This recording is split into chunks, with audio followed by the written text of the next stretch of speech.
Welcome to the Simply Authentic podcast with Angie and Tanya. We are real estate pros, entrepreneurs, leadership gurus, and community enthusiasts. Our passion is sharing our experiences to enrich the lives of others. We hope to inspire you to live authentically.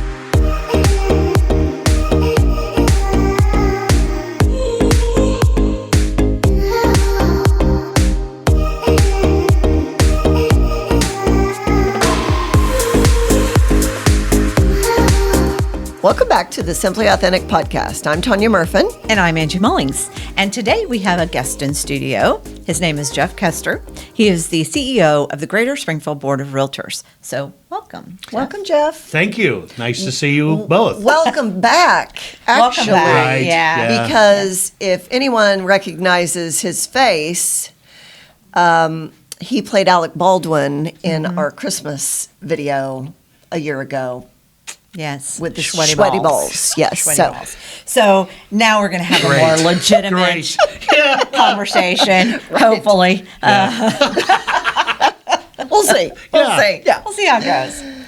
So this month, we are sort of focused on commiserating, if you will, the 5-year anniversary of the pandemic. And I mentioned that you are CEO now, but during that time, you were the president for Missouri Realtors, and you have had a broker's or real estate license for 30 years. So you've done all pieces of the business, so to speak, as well as being mortgage as well. Right.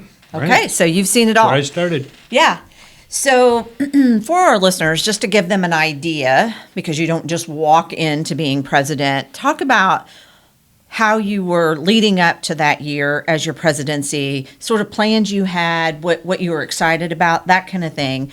And then we'll get into what happened. Yeah, actually. so going back to 2016, I was the local board president for GSBOR and decided at the same time that I would seek statewide leadership for Missouri Realtors. So when you do that, and I was blessed with being able to do that. Starting in January of 2017, you joined the leadership team of the state association as treasurer-elect, and then you go to treasurer, president-elect, and then ultimately president. You spent an additional year as immediate past president, which is, as you all know, immediate past president is like the best title ever. Correct. But, Absolutely. Yeah. But so, you spend a number of years developing your knowledge and experience of being in the leadership team. And it really is kind of a team sport, not an individual sport. And but you think about your year and you start formulating what do I want the record to be when I'm done? How will I have changed the world? What's the impact that I made? And so in 2019, we really started focusing on that. We worked on a brand new strategic plan for the association that summer and fall. My inaugural, if you will, was in September at the business conference in September. And so that's where you kind of lay out your priorities for the coming year. And from that point on into the beginning of the actual year in 2020, there was just, I think, on my part, of course, because I was president, but within the leadership team, the executive committee, many state directors, there was a lot of excitement and going into the year thinking, okay, we're really going to make a difference this year. Mm-hmm. We had a January business conference in St. Charles where we had a lot of fun, but we started making those moves and getting things done. And that continued on through February, and then in early March we had a nationwide political conference in Miami Beach, and of course it's beautiful down there, and everyone's thinking positively, and then shortly thereafter the world radically changed. I still remember being in this wonderful room at the Fontainebleau in Miami Beach and watching the sun rise over the Atlantic Ocean and the beach, and hearing these news stories on CNBC about this virus thing that was going on in China and thinking, wow, that's a long ways away. It's, that's not a thing. And coming back from that conference, saw my first person in the Charlotte airport, I think it was, wearing a mask. And I thought, wearing a mask? Why are you wearing a mask? And then, of course, 2 weeks later, we were all wearing We found masks. out. Right. Yeah. We found out why. Yeah. Yeah. And talk to them about what a normal year would have looked like. There's a lot of travel for the state president. You go and visit all the different associations. You're going to national. You would have gone to Paris. Oh yeah. So it's Nice actually. Nice, So yes. and Caen, the Missouri Realtors is one of the many sponsors of an international economic development conference called MIPM. And that's a big thing. The association president and CEO travel to that conference, and you're promoting Missouri to an international audience. And it has been a real great thing for Missouri Realtors to be part of that and to represent the state. So I've got my passport, and my wife has her passport because she was going to go. And that was one of the things. When we were in that conference at Miami Beach, we're watching the planes take off from Miami International. And, of course, they're flying to Europe over Miami Beach. And there was he ended up being the president of Missouri Realtors 2 years after I was, John Mayfield. And we kept trying to figure out, was that Mayfield's plane or not from the balcony, because he is already an international speaker, and he was going to London early and then joining us a week later. So I was flying from Miami back home and then getting ready to fly out to Europe. And, of course, it ended up John almost got stranded over there because there was, he was very close to there not being any way out. But but during your year, you've got the state business conferences. You're representing Missouri at national conferences, both legislatively and at the annual conference. You're traveling to, I think there's 34 local associations within Missouri. So you're traveling to all those, and you're doing a lot of officer installations and goodwill visits. And, over the years, what I have loved the most about being a part of local associations, but especially the state association, is you're going to those business conferences and you're meeting realtors from throughout the state. And while the specifics of the business change from market to market, we're all essentially in this together. And especially when it comes to advocacy, so many of the issues are the same, but you create these great, wonderful friendships and relationships with people that you don't get to see every day. But when you have those business conferences, I think what has always made Missouri Realtors special is that we're very relationship oriented, and we look forward to those times that we get together. And the fact that we didn't end up going to Europe, it's now I see Missouri Realtors presidents and they're getting ready to go to Europe, and I do have maybe a couple of bad thoughts, and maybe a little jelly. Yeah. But what was the biggest hurt, we'll just say challenge, but it was really hurt, was not being able to see everybody through that year. And it wasn't the trips or the travel, it was who you get to see. If I were going to St. Louis and getting to see all my friends from the St. Louis Association, or not getting to see them, and having to do a lot of that virtually, that was a real change. It was almost a DNA, I don't know, right to the core kind of deal. So take us back to that time period, because realtors were eventually deemed essential in Missouri. And that's a really big deal, not only for our paychecks and what we do for a living, but for all of the other entities that are touched by real estate and the mortgage industry and the construction and on and on and on. But what happened behind the scenes as COVID kind of dug its feet in for us to be able to be deemed essential, and what were the behind the scenes things going on? Well, this is where I said before we started, forgive me if I have some kind of PTSD moment or Yes. twitch, and this is one of those times when it might happen because, our strategy as Missouri Realtors is advocacy, risk management, and member engagement. So our strategy, once this started happening, I mean, we still stuck to those three main strategic plan points. What changed so much radically and almost completely is the tactics by which we were able to accomplish those things, and this was one of the big ones, because when the governor of the state of Missouri comes down and says lockdown, I mean, and honestly, this was happening on the federal level as well. Yes. And everybody, the stay-at-home order, and I'm starting to twitch just saying those Yeah. words, right? Yeah. So only essential businesses were going to be open. And there was this huge question, is real estate essential? Is it essential to have real estate licensees out there showing houses or getting listings or dealing with property management or whatever part of the business that you're in?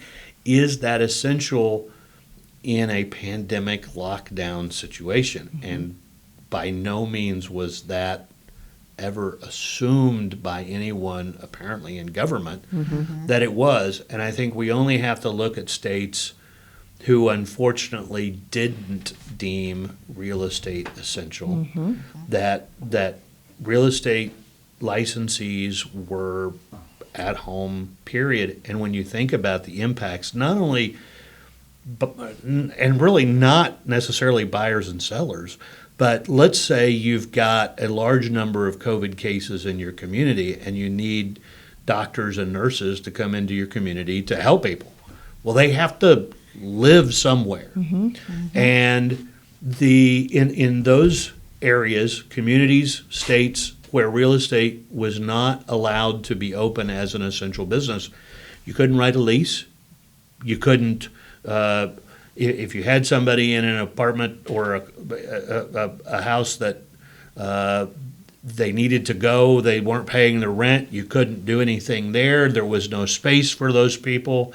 It would have been a mess. And this started in Missouri as a very local issue. So one of the associations kind of started lobbying, one of the local associations started lobbying for real estate to be deemed essential, and how it was addressed was in the FAQs. So there was no single list specifically including real estate.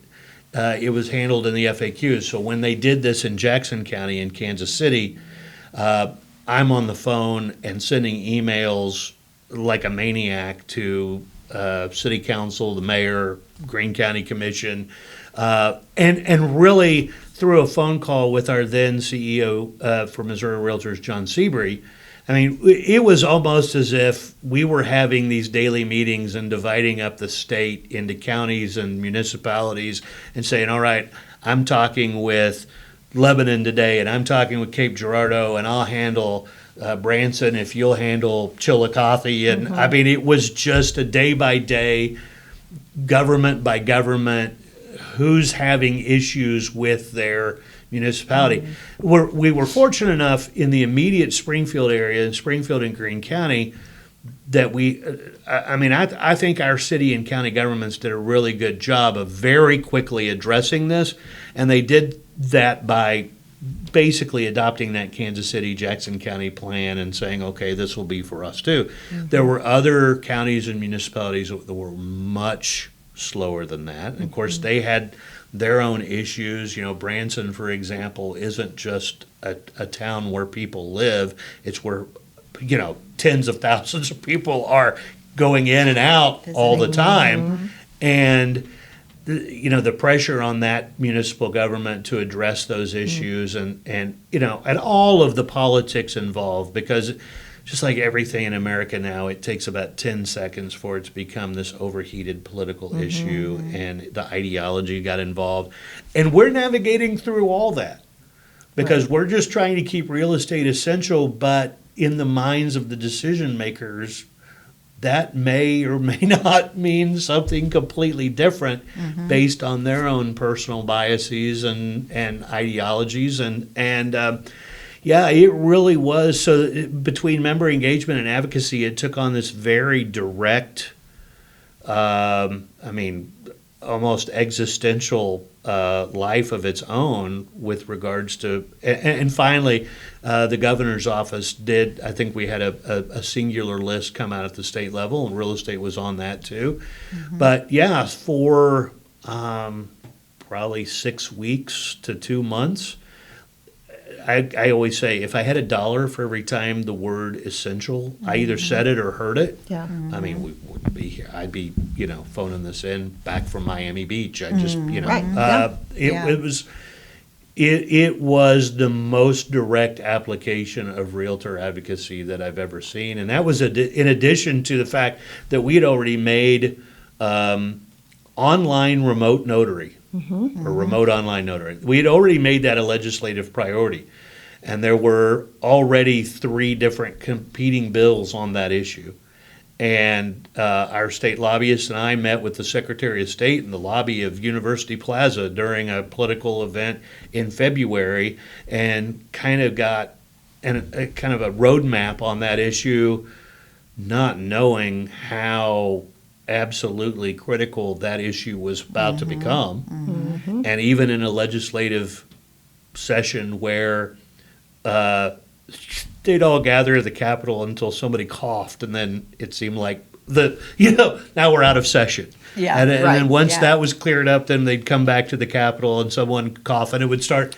Yeah. Even then, we were able to get that legislation passed, and so we had not planned on our advocacy roadmap looking anything like that, but it was probably the most direct and personal advocacy result that one could imagine. Right.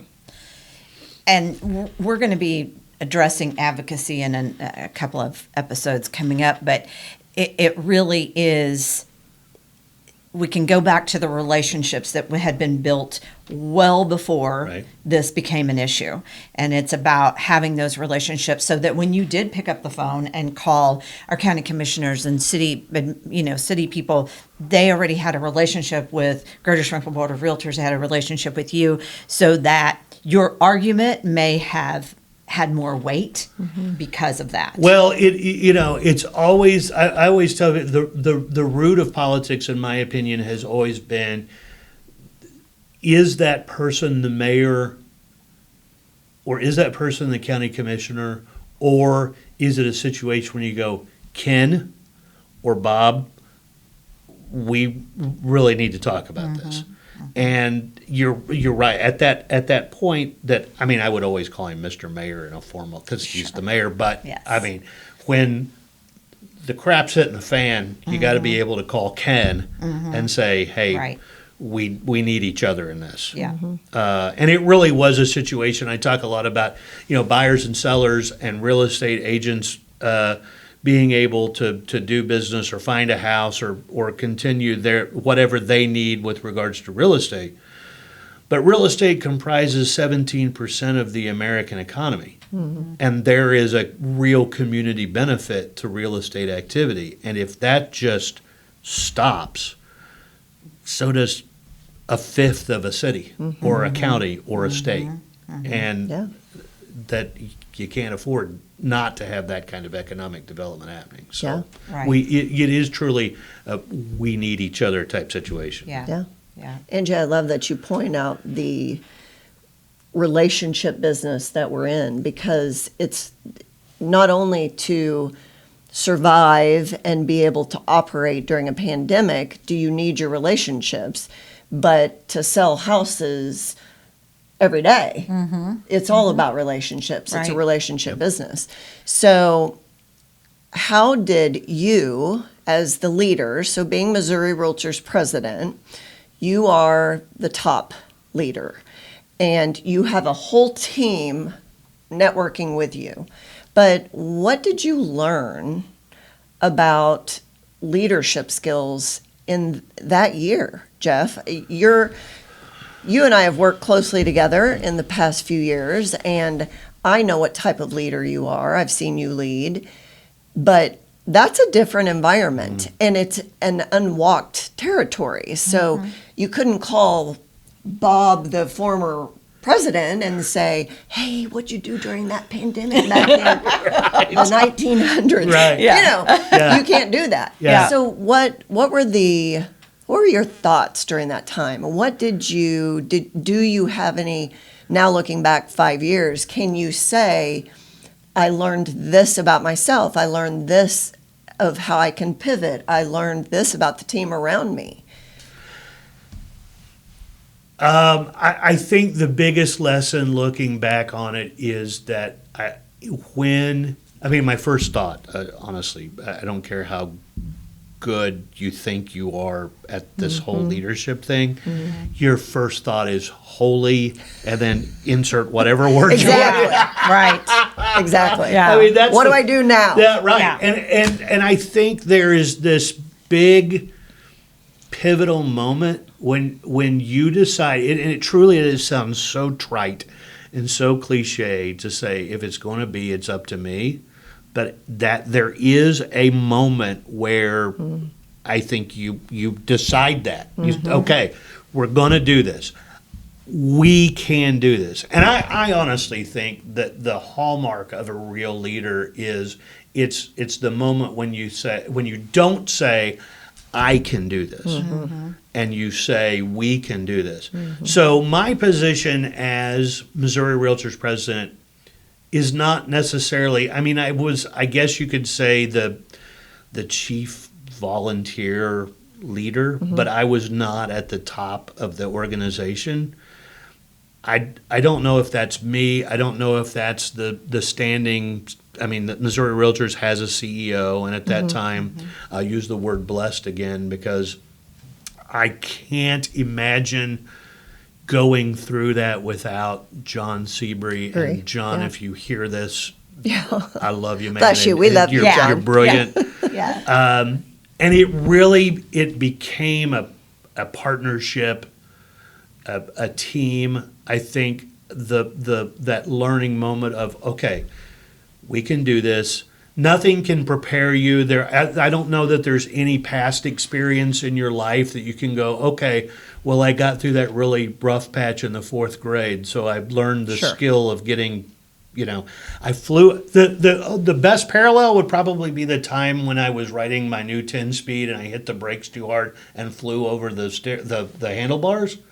That was most like 2020 of my past experience. But yeah, the experience that really helped were those relationships, and the relationships specifically with all those people that were part of that team. So from the volunteer leaders like Janet Judd, I can't. Janet talked me off more ledges than she did when she was the first female police officer in Clayton, Missouri. John Mayfield was on that team. Brenda Oliver was immediate past president. Obviously John Seabury, but Aaron Hervey, who's director of advocacy, and Carol Harmon, who, bless her heart, has saved my rear end more times than I can count. And all of the team at Missouri Realtors, it was an all-in thing, and that's what helped me look back at 2020. And I don't know that I'll ever have fond memories of it, but when you survive a struggle like that, and you have that moment when the battle has ebbed and you're still standing, and you look at the people around you, and you can leave that field of battle. There is a brotherhood / sisterhood type feel that you will never forget. Yeah. And that's really, to me, the experience and relationship part that was the big, huge, glowing silver lining to that experience. Yeah. So, yeah, it wasn't mere I. It was a we thing that I in my heart I cherish. And the leadership lesson is, when you get into situations, big or small, having that band of brothers and sisters that can wade through it with you. For sure. Yeah. We talked a little bit on last week's episode about the fear that sort of set in. And I remember that time between lockdown and the time that you got to exhale when we were told we would be essential. Do you remember that being... Were people reaching out to you? Everybody was fearful, right? And it's one thing to go through a financial crisis. A lot of us went through that, and there was some fear involved in that. But now this is fear of unknown. Oh, yeah. It's totally different than anything we dealt with. And I remember scrolling through that. Where does it say real estate? Where does it say real estate? And you said, it's in the FAQs. It wasn't even in the actual list. But I remember sitting in my car and thinking, where are we? Can we work? Yeah. And we had 2021 or 21,000 roughly realtors at that time. What was that? What were those phone calls like? Well, have you ever had 21,000 people call you at the same time? That's what that was like. Yeah. Yeah. And it was amazing. Their first question was always, do you know what's going on? Like, have you heard? Yeah. And so telling the same story repeatedly. Over and over. And that's what led to the famous or infamous fake brick wall, if you remember that, because I said, John, I don't know how we're going to get the word out to people, because it really was fear. I mean, especially in the beginning, if you remember, like the day that the hospital ship came through down the Hudson River to New York, because there were so many people sick and dead from this. Yeah. Yes. And having family members in ICU and eventually pass away because of this. And I remember somebody saying, the reason that you have to wear masks, and if you imagine COVID as glitter, which I hate, by the way, it was a very good analogy for me, because it's glitter, and if you touch something with the glitter, then It's everywhere. Yeah. you could die. Yes. Yeah. And so there was a personal fear, there was an economic fear, there was, all of those things together. So it's in one of those weird, quirky things. About 2 weeks before I left for Miami and this whole thing started, we were doing, Zoom meetings constantly. And I said, I'm going to get, they didn't have the virtual backgrounds for Zoom yet. It hadn't gotten that fancy. So I ordered a fake background to put behind me when I did a Zoom meeting, but I wanted it to look somewhat natural, so I got like this fake orange brick wall, and it had the full theatrical curtain holder thing, and so it was behind me, and it somehow it just became this legendary nobody cares about me. They want to know where the fake brick wall is. They're like, well, you got to put that in a fundraising auction or something like that, because it became very obvious very fast that the best thing we could do, and this is how the tactic changed for the member engagement part, was just to continue to talk and put out, I don't know how many short little goofy videos I made about, okay, we got this done in Kansas City, now we're moving on, or this is how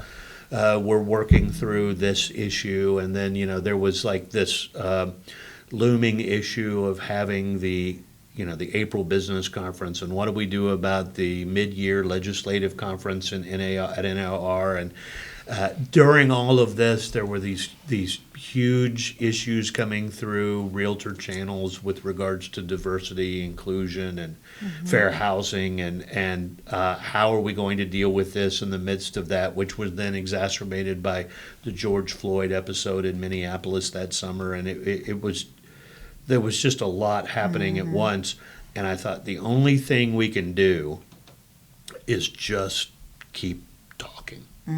Yeah. And so that's what we did. My wife is a school teacher, so we would get up in the morning, get our coffee, and then she would go back upstairs and teach her class. I'm still not sure how the woman did this, but teaching sixth graders virtually while I went down to the basement and worked with my kids. Not all of us and did realtors. Zooms and calls to elected officials, and here we are. Yeah. Yeah, we talked about that last week as well, that people want a leader that's present, right? And it probably didn't even matter. I remember hopping on Zooms all the time that you were doing, and I was also taking training and all kinds of learning that I could do during that time. But there was something calming about just being able to hear your leader say something, right? And I think that trickled down. She and I were doing that with our agents and that kind of thing. Because even if you don't have anything profound to say, which we didn't during that time, because none of us knew. No. But it was just that being able to connect with someone because you were alone and at the same time, here's something that's reassuring. You're right. Yeah. They knew we were working on things. I might not have earth-shattering things to tell. I mean, so we instituted, weekly Zoom meetings with the local association presidents and association executives. And sometimes what we had worked on that week would be, we kept real estate essential in I'm trying to think the smallest market we probably worked directly in, and it was like, Donovan or, some small town. But just hearing on their part, even the association executive from Hannibal or Troy, Missouri, hearing that we had worked on that with Donovan was still reassuring that we were doing things, we were making progress, we had a plan, and we were going to be okay. Yeah. Even though it had no direct correlation to whether they were going to be okay or not, it felt more like it just simply because we were still there and doing things. Yeah. Present. Yeah. So you were, tell me if I have my dates right. The year you were president, towards the end of the year, you took the role, was it that year, of CEO at GSBOR? Do I have my years right? Yes. So then you full-time started in 21 as the CEO of GSBOR. That actually happened the last business day of August of 2020. Okay. So I kind of broke the National Association of Realtors computer system for a few minutes because they were trying to figure out how somebody could be an AE and a state president at the same time. Yes. So my predecessor decided to retire. Miles, I love you. But it was a situation we did in my company at the time. We were doing online training as well because I said, look, we've got to do this. They had a full, lengthy regimen of training that if you complete that, then you get kind of a in-company certification. They had always done it in person, and I said to the CEO, I said, we've got to do this virtually because not only does it leave the company a gap, but this lets brains work on things other than that fear. And so I'm down in a bit. I'm working on Missouri Realtor stuff. I'm doing training for realtors in my company, probably more on the Missouri Realtor side than the company side. It's been 5 years. I guess I can say that. Right? But it just became, it was a very natural progression. Now, I guess the strangest thing was that I was actually started going to an office again, even though we were still masked up. We were. But I was spending all my time working with realtors and working on association things anyway. So the progression to CEO and doing that concurrently with still being Missouri Realtors president, and then the next year the immediate past president role. It never. I get a lot of people like, how did you do that? What, that had to be weird, and it really wasn't. It was all the same thing. Right. Yeah. It really is all the same thing. The one thing that really crushed me, and the one thing I haven't really the part I haven't recovered from, was that I wanted that business conference in September of 2020 that was scheduled for Chesterfield. I wanted so badly for that normalcy and for Missouri Realtors to be able to get together and hug again. And my leadership team and John had the very, very bad job of telling me, Jeff, we can't do this. And I wasn't really nice for a couple of days because I wanted that so badly. That was the worst part of the whole 2020 experience, was not being able to get together with all of those other people from around the state that are passionate about what it is to be a realtor and all those things that we do, and to that cut pretty deep. Even Janet and I, she's one of my dearest, closest friends, I said, I'm not talking to you anymore. Because she said she disagreed with you. She was the one, I think, and I don't know this for sure, I feel like John probably called Janet and said, Janet, you're the one that has to tell him absolutely no. And she did, because she can be kind of scary. She did, and she took the arrows and paid the price for a little bit while I kind of had my little temper tantrum. Little tantrum. Yeah. But that's of that transition to local association executive. I never thought it was that difficult a transition, because what we're passionate about as far as who we are as realtors, and all of it, a leadership role to leadership role, it just didn't seem that hard. It's weird, but it's not that hard. Do you think that COVID taught you anything that you then brought into your CEO role here at GSBOR? Patience. Yeah. I'm not I know this really shocking. Shocking. Neither. Yes. I'm not a patient person. And it slowed everything down. And knowing that there were so many political / ideological / religious / demographic / all of those things that COVID became, because that's a really big word. I mean, we think about COVID-19 being that little microscopic, but it became so all-encompassing that slowing down and thinking, okay, if I appear somewhere, and in fact, John Seabury and I, it was in the fall, there was an association that really wanted us to come over and talk to their folks and tell them about all that we had done and what we were doing. And so we made the decision that we were going to go over there and appear in person. And it turned out to be a great meeting. I got to actually hug some people, and it was great.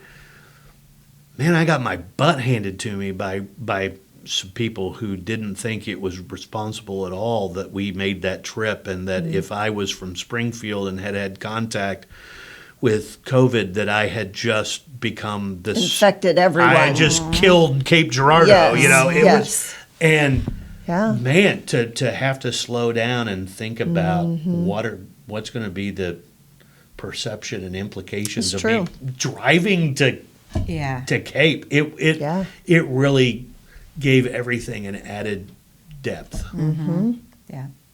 Yeah. So that's That's a good answer. My very long I like answer that. to That's your all right. short question. All right. We as we start to wind down, I know how member engagement and making sure that the association has great value. I know that that's really important for you. And Walt Disney is a great inspiration for you. So, what about Walt Disney?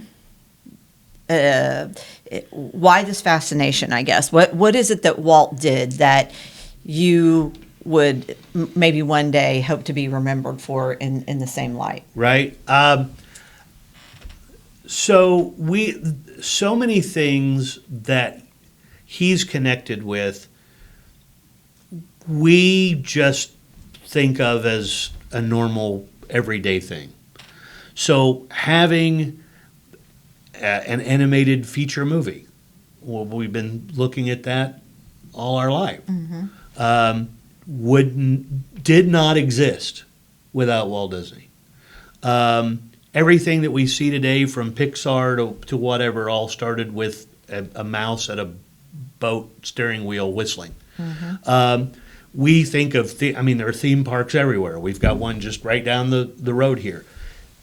Didn't exist until Walt Disney sat on a park bench at a dirty amusement park that he wanted to take his daughters to, and just asked the question, what if? And provide people with something that they wanted, that they didn't necessarily know at the time that they wanted, and engage people in a completely different way,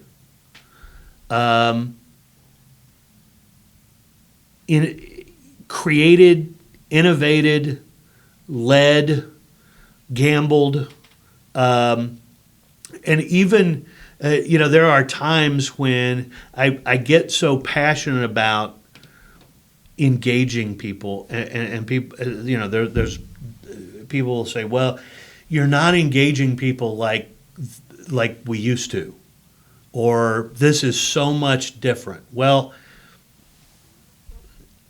hopefully it's better, and you learn from that, but and you tweak it as you go. But just because the engagement isn't the same way that our grandparents did it, doesn't mean it's not good engagement. And I think his willingness to look at something and say, what if? I don't know how you can't be inspired by that, because truly every great innovation in the history of the human race has come about by somebody going, what if? And it's still my favorite two words in the English language when you put them together, because every possibility comes from that. You all have done it. What if we did a podcast, and what if we talked about this? And it all comes back to that. And Walt Disney is somebody who was very, very good at asking that question. And to the point now that the staff at GSBOR hates it when I'm in the car by myself, like I will be moments from now, because I start going down the road and I'm enjoying the sunshine, and I get to thinking about things, and I think of what if. And when I call during or after one of those trips, I know that they're cringing. And not every what if is great, because sometimes you just get you weren't drinking as you were, what caused you to, but just the idea of asking the what if and then leading towards that vision, to me, that's really, really good stuff. Yeah. Yeah. I love it. Thank you for your insight and your reflection. Hope that the PTSD doesn't make you shake and not sleep tonight. Well, there's, it's when you start thinking about things like that, you start thinking about some of those fearful, really bad times, but it can also conjure up some really good memories too. And good lessons. I feel like Yeah, I want to right? call John Seabury right now and just say, "How are you, man?" Yeah, yeah. Yeah, we miss Yeah. him still. Yeah, yeah. We talked about that again last week as well. About we did learn some things. Yeah. We learned how to adapt. We learned that we could adapt. We learned that we could pivot if we'd never had to before. I mean, there's in every bad thing there's some good, right? Yeah. So that's what we hope to share with our listeners. And we want to thank you for listening today. And we hope that you'll share this episode if there was something you think someone else should hear. Yeah, thank you, Gershman, for recording with us, and thank you, Jeff Kester. Yep. We'll catch you guys next time. See ya.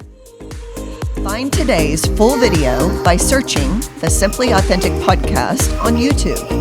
Hit subscribe, and there you will find full videos of every episode.